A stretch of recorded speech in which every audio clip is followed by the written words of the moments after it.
अस्सलाम वालेकुम दोस्तों, मेरा नाम है अली और हमेशा की तरह मौजूद है दाऊद और आप देख रहे हैं इस वक्त क्रिकेट लवर अली शो। किसको देखना है दोस्तों, आप लोग से बात करने जा रहे हैं। बात करेंगे जी आज आपके साथ कि पाकिस्तान और जिम्बाब्वे के दरमियान आपको पता है ओडीआई सीरीज तो होनी है, लेकिन T20 के अंदर बड़ा जबरदस्त स्क्वाड है, बड़ा हैरानकुन स्क्वाड है। मोस्टली हम बड़ा आपको पता है कि लाइक करते हैं जब भी एक यंग टीम बनती है, हम उसको बड़ा पॉजिटिव लेते हैं। पाकिस्तान ने इससे पहले यंग टीम अफगानिस्तान के अगेंस्ट जो है बनाई थी, जहां पर नजम सेठी ने जो है वो आपकी एक अलग टीम बनाई थी। अब भी ऐसे ही है, इस टीम के अंदर ना बाबर आजम मौजूद है, ना इस टीम के अंदर जो वो रिजवान मौजूद है, ना इस टीम के अंदर जो आपके मेन कुछ सीनियर बॉलर्स मौजूद है। काफी ज्यादा पॉजिटिव तब्दीलियां जो इस टीम के अंदर की गई है, यंगस्टर्स को चांस मिलने जा रहा है। तो क्या होगी पाकिस्तान की T20 में प्लेइंग 11, जरा इस पर भी बात करेंगे। तो अगर आप हमारे चैनल पर नए पहली बार आए, चैनल को आप सब्सक्राइब करें और साथ ही बेल आइकन बजाना। और फेसबुक पर भी चूंकि हम इस वीडियो को डालेंगे तो जो लोग हमें जो है फेसबुक पर देखते हैं वो हमें यूट्यूब पर देखें, क्योंकि सारे जो लेटेस्ट शो हैं वो हमारे यूट्यूब पर आते हैं। क्रिकेट लवर अली सर्च करके आप यूट्यूब पर जो है वो आ जाए, क्योंकि फेसबुक पर हम कम ही पोस्ट करेंगे और जो भी आपको लेटेस्ट अपडेट मिलेगी वो कहां मिलेगी? यूट्यूब पर। और आपको बताएंगे भी कि क्यों हम फेसबुक पर जो वीडियोस कम डालते हैं, वो भी आपको बताएंगे। टेक्निकल रीजंस हैं, वो आप लोग सब फिर, क्योंकि फेसबुक बहुत ही ज्यादा जो है ना वो डैश है, बहुत ही फारिग है। खैर, तो बात का आगाज करते हैं नंबर 1 खबर के साथ। तो दाऊद साहब, पाकिस्तान और जिम्बाब्वे के दरमियान आपको पता है कि ओडीआई सीरीज होनी है, उसके बाद जो है वो T20 सीरीज का सिलसिला भी जो है पाकिस्तान और जिम्बाब्वे के साथ जो है वो होगा दोनों के दरमियान। तो स्क्वाड जो है पाकिस्तान ने जो अपना अनाउंस किया था, सारे सीनियर्स जो है बिठा दिए थे पाकिस्तान ने। खैर, ये सीरीज कब हो रही है जरा स्क्वाड भी बताएं, क्योंकि लोग भूल गए हैं। अगर देखिए, पहले तो चूंकि ओडीआई सीरीज खेली जाएगी, आपको पता है आज पाकिस्तान टीम बाकायदा तौर पर जिम्बाब्वे पहुंच गई है, कल का दिन आराम करेगी और फिर पाकिस्तान टीम प्रैक्टिस शुरू कर देगी। और ओडीआई सीरीज का आगाज जो है वो 24 दिसंबर से होना है, फिर नवंबर से 24 नवंबर को पहला ओडीआई, 26 नवंबर को दूसरा ओडीआई और 28 नवंबर को तीसरा ओडीआई खेला जाना। ये तो आपको पता ही है, 12:30 बजे 3 के 3 मैचेस खेले जाएंगे। लेकिन फिर 28 नवंबर के बाद जब ओडीआई सीरीज खत्म हो जाएगी, फिर सिलसिला शुरू होगा T20 सीरीज का। T20 इंटरनेशनल सीरीज शुरू होगी दिसंबर में। 1 दिसंबर को, दिसंबर का पहला दिन होगा, बड़ा अच्छा मजेदार महीना मुझे लगता है दिसंबर का।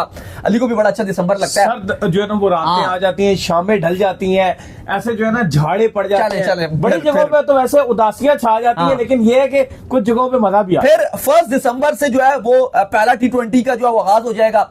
फिर सेकंड T20 3 दिसंबर को खेला जाएगा और 5 दिसंबर को थर्ड T20 खेला जाएगा। मजे की बात यह कि 3 के 3 T20 शाम 4 बजे पाकिस्तानी टाइम के मुताबिक खेले जाएंगे। अरे साहब, स्क्वाड के ऊपर अब आती हैं, पहले स्क्वाड आपको पढ़ के बताते हैं, फिर बात करते हैं कि क्या बेस्ट पाकिस्तान की T20 में 11 पहले T20 में बनेगी। स्क्वाड पाकिस्तान का कुछ इस तरह से है कि रिजवान, बाबर, शाहीन, नसीम कोई भी इसके अंदर नहीं है। आपके पहली बार सलमान अली आगा कप्तानी करेंगे, जिन्होंने T20 का डेब्यू ऑस्ट्रेलिया में किया एज अ वाइस कैप्टन, उनको कप्तानी दे दी गई है, वो कप्तान है। उसके अलावा इस टीम में हारिस रऊफ हैं, अहमद दानियाल जो लाहौर कलंदर के खिलाड़ी हैं वो हैं, अरफात मिनहास हैं, हसीबुल्लाह विकेट कीपिंग के फराइज अंजाम देंगे, जहानदाद खान है, अब्बास अफरीदी हैं, मोहम्मद हसनैन है, मोहम्मद इरफान खान है, न्याजी, उमैर बिन यूसुफ है। बड़ी जबरदस्त परफॉर्मेंसेस दिखाई थी इन्होंने इमर्जिंग एशिया कप में भी, इनकी बड़ी बात की जा रही थी। जो ज्यादा फॉर्म है, जो ज्यादा अच्छे बैट्समैन है वो ये ओडीआई के, बिल्कुल। फिर इसके बाद कासिम अकरम, ये बड़े अच्छे ऑलराउंडर हैं, बैटिंग भी बड़ी अच्छी करते हैं। जिनका पहले नाम लिया है, ये आपका मिडिल ऑर्डर का मसला सॉल्व कर सकते हैं, बड़े नंबर 3, 4 में के बेहतरीन ये खिलाड़ी हैं। फिर इसके बाद कासिम अकरम के बाद साहिबजादा फरहान है, सुफियान मुकीम, तैयब ताहिर को दोनों स्क्वाड्स में रखा गया। ओडीआई में भी T20 में, पता नहीं अब ओडीआई में उनको उस तरह से मौका मिल भी पाएगा या नहीं, लेकिन वो हैं। और फिर उस्मान खान होंगे। थोड़ा सा अगर आप देखो, इस स्क्वाड में 11 बनाना मुश्किल काम है, क्योंकि बहुत सारे ऐसे खिलाड़ी होंगे जिनको आप चाहोगे कि वो 11 में खेलें, लेकिन भी हम ऐसी 11 बनाएंगे, कोशिश करेंगे, बहुत ज्यादा आपको क्लोज नजर आएगी, जिसमें आपको दिखेगा कि यार तकरीबन जो है वो यही प्लेयर आपको दिखेंगे। हाँ, मतलब उनकी सोच के मुताबिक। हम इसमें अपना तो कुछ खास ऐड नहीं करेंगे, जो आपकी टीम मैनेजमेंट है वो किस सोच के साथ जाएगी, जाहिर है हम उस पर बात करते हैं। हम क्या चाह रहे हैं वो इतना इंपॉर्टेंट नहीं होता, जो आपकी टीम मैनेजमेंट चाह रही है वो इंपॉर्टेंट है, क्योंकि एट द डिसीजन मेकिंग उनके हाथ में है। लेकिन अली, अब इसमें मेरा मानना यह है कि पाकिस्तान को थोड़ा सा, चलो ये तो जिम्बाब्वे की सीरीज अच्छी बात है, इसमें यंगस्टर्स को चांस मिल रहा है, लेकिन T20 में आपको मिडिल ऑर्डर में थोड़े से तगड़े प्लेयर चाहिए। जो अभी तक आपकी जो हार्ड हिटिंग है ना, वो आपके मसला है। अभी ऑस्ट्रेलिया में फंसा हुआ है। अभी इवन आपके नियाजी ने आपका मसला हल नहीं किया, सलमान अली आगा ने नहीं किया, सलमान अली आगा ने भी आपका मसला हल नहीं किया, आमिर जमाल को आपने डाला नहीं था, तो लिहाजा ये 2-3 हिटर थे, बाकी तो आपके पास जो भी था दफा ओपनिंग में भी आपके जो मसले थे, ओपनिंग भी आपको पता है आपकी कोई खास नहीं थी, वो तो बाबर रिजवान खुद ही करने आ गए थे। हाँ। लेकिन इस बार जो ओपनिंग नजर आ रही है वो आपको ये नजर आ रही है कि हसीबुल्लाह जो है वो एक तरफ से ओपनिंग करेंगे, सेकंड ओपनर कौन होगा? साजिदा फरहान। लेकिन अब बात यह कि ये भी आपका ओपनिंग का मसला हल शायद होता हुआ नजर नहीं आ रहा, क्योंकि आप नहीं, मैं आपको भी बता रहा हूं, क्योंकि आप इनके साथ तो ओपनिंग पे जाओगे नहीं, हसीबुल्लाह खेलेंगे नहीं। लेकिन अभी जो आपके आकिब जावेद हैं उन्होंने ये बयान दिया हुआ है कि जो ओपनिंग की स्लॉट है, मतलब सारी टीम की जो स्लॉट्स है वो भी ओपन है, ऐसा नहीं है कि हम इस चीज पर स्टिक हो जाए, क्योंकि इसकी बहुत बड़ी एग्जांपल ये थी कि रिजवान ने आखिरी मैच में रेस्ट लिया था, ठीक है, और ये मैं भी जानता हूं, आप भी जानते हैं, व्यूअर्स भी जानते हैं, ये रेस्ट को इतने आराम से भी रेस्ट हो जाता, वो किसी भी मैच में रेस्ट नहीं लेते, उनको पता है कि जगह चली जाती है,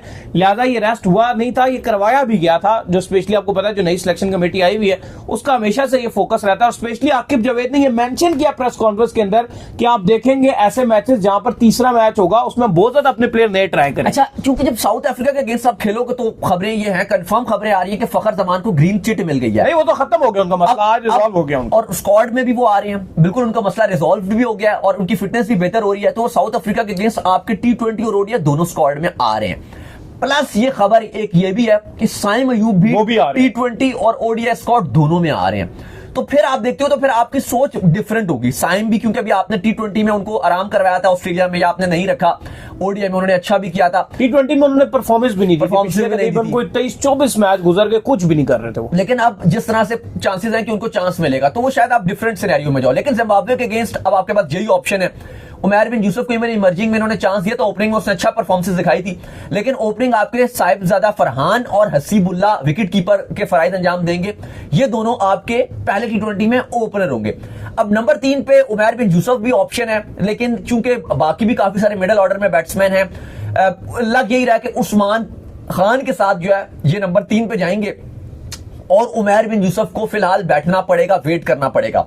नंबर 3 पे उस्मान खान होंगे। अब जो नंबर 4 का स्लॉट है, थोड़ा सा यहां पर देखना पड़ेगा कि तैयब ताहिर भी इनके पास ऑप्शन है और दोनों स्क्वाड में है। अगर जिम्बाब्वे के अगेंस्ट शायद ओडीआई में उनको उस तरह से मौका ना भी मिल पाया, क्योंकि वहां पर आपको पता है कामरान गुलाम के साथ इनका मुकाबला चलेगा, क्योंकि वो भी हैं, फिर रिजवान है, फिर बाकी सलमान अली आगा और न्याजी तो खेलते ही हैं, तो उस वजह से शायद इनकी मिडिल ऑर्डर में ओडीआई में तैयब ताहिर की जगह ना बन सके। हमने अभी लास्ट शो में बात भी की थी पूरी कि पाकिस्तान की क्या 11 होगी ओडीआई में जिम्बाब्वे के अगेंस्ट। लेकिन T20 में फिर ये चूंकि है भी, पास में भी खेल चुके हैं, पाकिस्तान की नुमाइंदगी कर चुके हैं, तो इनको T20 में तो खिलाया जाएगा। तो उस लिहाज से फिर नंबर 4 पे आपके मिडिल ऑर्डर में तैयब ताहिर आ जाएंगे। नंबर 5 पे आपको ये नहीं लगता कि जो सलमान अली आगा है, चूंकि वो कैप्टन भी हैं, तो वो अपने आप को ये कोशिश करें कि मैं T20 में अपने आप को ऊपर चांस दूं और मैं तीसरे नंबर पर मैं ही खेलूं आकर, या तीसरे नहीं खेलता तो चलो चौथा नंबर जो है मैं दूं, क्योंकि मेरी बिल्कुल परफॉर्मेंसेस नहीं हो रही हैं। ऑस्ट्रेलिया के अंदर मैंने देख लिया कि मैं किस तरह से ठुस गया हूं, तो चौथे नंबर के ऊपर मैं खुद आता हूं। बिल्कुल ऐसा हो सकता है, 110% ऐसा पॉसिबल है, और ऐसा हो भी सकता है कि वो आए और तैयब ताहिर को अगर रखते हैं तो उनको 5 पे रख दें, क्योंकि वो है भी हार्ड हिटर, तैयब ताहिर उनका रोल तो है भी, वो हार्ड हिटिंग भी कर लेते हैं, और सलमान अली आगा अपने आप को मौका देने की कोशिश करेंगे, क्योंकि देखो इंपॉर्टेंट जो, अगर आप जो बात करें कि वो कैप्टन है, इंपॉर्टेंट बात ये है रन नहीं आ रहे कि उनके ऊपर बहुत प्रेशर बना है, और जिम्बाब्वे के अगेंस्ट कंडीशन भी थोड़ी स्पिनर कंडीशन रहती है, स्लो विकेट्स रहती है वहां पे आपके। इवन आपने देखा है कि ऑलराउंडर्स जो होते हैं, पार्ट टाइमर होते हैं, वो भी ठीक ठाक बॉलिंग कर लेते हैं। हमने बहुत बार देखा है कि ऑलराउंडर्स, पार्ट टाइमर्स वो बड़ी अच्छी बॉलिंग कर जाते हैं जो स्पिन ऑप्शन होते हैं। तो सलमान अली आगा ना सिर्फ अपने आप को बॉलिंग में पूरा चांस देंगे, बल्कि बैटिंग में भी वो ऊपर के नंबरों में बैटिंग करेंगे, और अपने ऊपर से जो ऑस्ट्रेलिया में उनके ऊपर इतना प्रेशर बन गया और कप्तानी का भी उनके ऊपर एक चीज आ गई है, तो उसको रिलीज ऐसे ही करेंगे कि वो रन बनाएंगे। तो मुझे भी ये लगता है कि तीनों T20 में वो अपने आप को ऊपर के नंबरों पर चांस देंगे, और इसमें भी आप सरप्राइज ना होना कि वो अपने आप को नंबर 3 पे बाबर आजम खेल रहे थे ना अभी, जो आपके या चलो उसकी जगह या साहिबजादा फरहान को खिला दिया था, या बाबर को खिला दिया था, तो ये भी हो सकता है। आप 4 की बात कर रहे हैं, आपको तब भी सरप्राइज ना हो कि वो अपने आप को नंबर 3 पे रख दें, क्योंकि वो चाहते हैं उनके रन्स। बिल्कुल, पीएसएल में भी वो जिम्बाब्वे सीरीज उनके लिए जीतने से ज्यादा इंपॉर्टेंट अपने रन्स करना, क्योंकि पीएसएल में भी वो नंबर 3 पे खेलते रहते। तो पॉसिबल ये भी हो सकता है कि सलमान अली आगा अपने आप को नंबर 3 पे खिला दें और उस्मान खान को बोले कि आप 4 पे पहले खेलते तो आप 4 पे ही खेलोगे।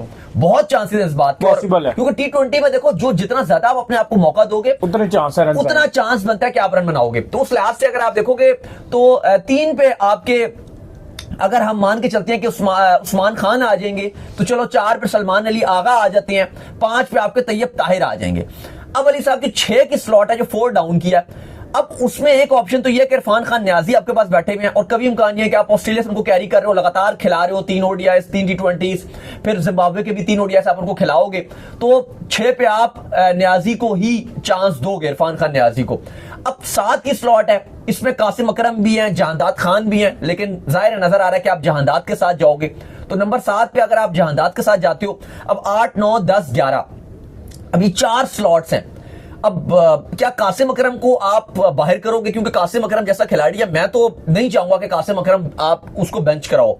अब आप इरफान खान न्याजी को भी अगर आप खिला रहे हो, फिर आप जहांदाद को नंबर 7 पे खिलाओगे, जाहिर है जहांदाद को भी आपको ड्रॉप नहीं करना चाहिए। अभी आपने उसको मौका दिया, उसने परफॉर्मेंस भी बॉलिंग में करके दिखाई है ऑस्ट्रेलिया में, चलो बैटिंग अभी उस तरह से नहीं करके दिखाई उसने, लेकिन आपने खिलाया भी नहीं, एक ही मैच आपने उसको खिलाया। जहांदाद को तो आप लगातार चांस दोगे पूरा, जहांदाद को तो ऐसा नहीं आप बाहर करोगे, उसको तो बिल्कुल उसको आप मौका दोगे। तो अब जो आपके ये 4 स्लॉट हैं, अब इनमें देखो 3 फास्ट बॉलर अगर आप खिलाते हो, अब इसमें एक हसनैन है, शायद आप उसके साथ भी जाओगे, हारिस रऊफ है, उनके साथ भी आप जाओगे, और तीसरे अब्बास अफरीदी हैं। इन 3 को तो आप खिलाओगे। अब चौथी जो एक स्लॉट है, पॉसिबल है कि शायद आपके पास सुफियान मुकीम है, उनको अपने ऑस्ट्रेलिया में खिलाया, उन्होंने डिलीवर किया, तो आप सुफियान मुकीम को भी खिलाओगे। तो ये तो 4 स्लॉट होगी। तो फिर उस लिहाज से कासिम अकरम को आप नहीं खिलाओगे, मतलब ये भी एक बड़ा सरप्राइजिंग रहेगा। क्योंकि देखो जिम्बाब्वे में एक चीज रहती है कि जैसे मैंने बात की कि वहां पर थोड़ी विकेटें स्लो होती हैं, वहां पे ऑलराउंडर्स का बड़ा काम रहता है कि अगर आप फास्ट बॉलर अगर आप 2 भी खिला लो और एक जहांदाद खान, उसके साथ भी आप जा सकते हो। हारिस रऊफ है, हसनैन है, अब्बास अफरीदी, अगर आप हारिस रऊफ को आराम भी करवा दो या हसनैन में से किसी आप एक को आराम करवा दो और आप एक कासिम अकरम को खिला दो, क्योंकि मकसद तो यंगस्टर्स को चांस देना है ना। हारिस रऊफ तो ऑलरेडी खेल कर ही आ रहे हैं, ऑस्ट्रेलिया में भी अच्छी परफॉर्मेंस दिखाई, उन्होंने डिलीवर किया, तो इसमें कोई बुराई नहीं है कि अगर आप अब्बास अफरीदी के साथ हारिस रऊफ या हसनैन में से आप एक को खिलाओ, प्लस आप कासिम अकरम को ऐड कर दो, क्योंकि आपके पास स्पिन ऑप्शन भी अच्छे आ जाएंगे। अब आपके पास 3 स्पिनर आ जाएंगे, कहीं ना कहीं कासिम अकरम एक अच्छी स्पिन करते हैं, ऑलराउंडर हैं, सुफियान मुकीम 2 हो गए, और सलमान अली आगा भी आपके पास 3 ऑप्शन हो गए। फिर आपके पास 2 प्रॉपर फास्ट बॉलर हो गए, और आपके पास एक जहांदाद खान खिलाओगे ना। हाँ, फिर आप कासिम अकरम को खिलाओगे, बैटिंग आपकी थोड़ी सी कॉम्प्रोमाइज हो जाएगी। क्योंकि देखो आपको कहीं ना कहीं जो है वो हारिस रऊफ को भी खिलाना है, ठीक है, आपको हसनैन को भी खिलाना है, ठीक है, अब्बास अफरीदी, और फिर आपको ये अगर एक स्पिनर खिलाते हो, फिर आपको ये देखना पड़ेगा कि अब्बास अफरीदी में से और एक में से फिर आपको पिक करना पड़ेगा कि मैं स्पिनर खिलाऊंगा। मैं इस पॉइंट ऑफ व्यू से बात कर रहा हूं ना कि जिम्बाब्वे के अगेंस्ट आप यंगस्टर्स को जब चांस दे ही रहे हो, तो हारिस रऊफ को भी आप अगर बाहर बैठा दो कोई वो नहीं है, उसमें आप कासिम अकरम को फिर मौका दे दो ना, कोई बुराई तो नहीं। हारिस रऊफ को खिला रहे हो, क्यों जोर लगवा रहे हो? अब जिम्बाब्वे के अगेंस्ट ओडीआई में भी आपने हारिस रऊफ को रखा हुआ है, T20 में भी रखा है, ओडीआई खिला दो आप, जो आपका मेन ट्रॉफी की भी तैयारी है, T20 नहीं खिलाओ, T20 हारिस रऊफ को नहीं खिलाना चाहिए, उसकी जगह अब अहमद दनियाल भी है, लेकिन मुझे लगता है कि अहमद दनियाल को भी आप रख दो, भी उनकी फिलहाल अभी जगह भी नहीं बनेगी। लेट्स सी भाई, आकिब जावेद का बड़ा रोल है प्लेइंग 11 के अंदर, अगर फिर तो वो खेलेंगे, क्योंकि उन्होंने साफ बोला कि प्लेइंग 11 में रोल तो है उनका। अगर जाहिर आकिब जावेद के हाथ में हो फिर तो काफी चांस देंगे, लेकिन मुझे लगता है कि कासिम अकरम को चांस देना चाहिए। तो खैर कुछ इस तरह से पाकिस्तान की 11 बन रही है जो अब नजर आ रही है। साहिबजादा, फरहान और हसीबुल्लाह ओपनिंग करते हुए आएंगे। 3 पे हमने बात की, उस्मान खान है, 4 पे आप सलमान अली आगा को रख लो, पॉसिबल है 3 पर भी वो आ जाए। बहरहाल 5 पे आपको तैयब ताहिर नजर आएंगे, 6 पे न्याजी। न्याजी, क्या ऐसा हो सकता है कि क्या शायद ये तैयब ताहिर या न्याजी में से किसी को एक को खिलाएं? पॉसिबल तो फिर आपके पास बॉलिंग के ऑप्शन भी आ जाएंगे। कासिम अकरम को आप तैयब ताहिर की जगह डाल लो।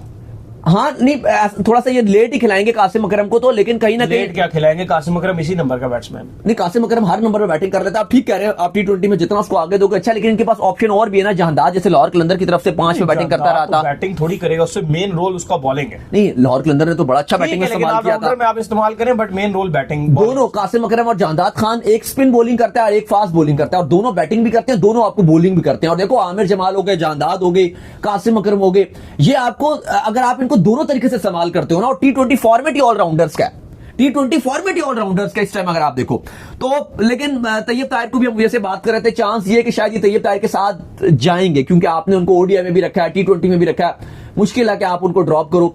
क्या लगता है, खिलाएंगे? हाँ, चांस तो है कि खिलाएंगे तैयब ताहिर को। तैयब ताहिर काफी टाइम से जो टीम का हिस्सा भी नहीं अब आए हैं, और आपको T20 में जो चीज एक मिस थी, हार्ड हिटिंग की जो एबिलिटी थी, तो उस नंबर के ऊपर आपको एक ऐसा हार्ड हिटर भी चाहिए जिसको आप अगर अच्छा कर जाते हैं तो शायद ये साउथ अफ्रीका भी उनको ले जाएंगे। वो आपको याद होगा इमर्जिंग एशिया कप के फाइनल में भी सेंचुरी मारी थी, उसके बाद फिर उसके बाद ये बिल्कुल ही इनको उसमें भी रखा था, एशिया कप में भी रखा था, फिर बगैर खिलाए ड्रॉप कर दिया था टीम से, याद होगा आपको 2023 के एशिया कप में बगैर खिलाए फिर इनको छुट्टी दे दी थी।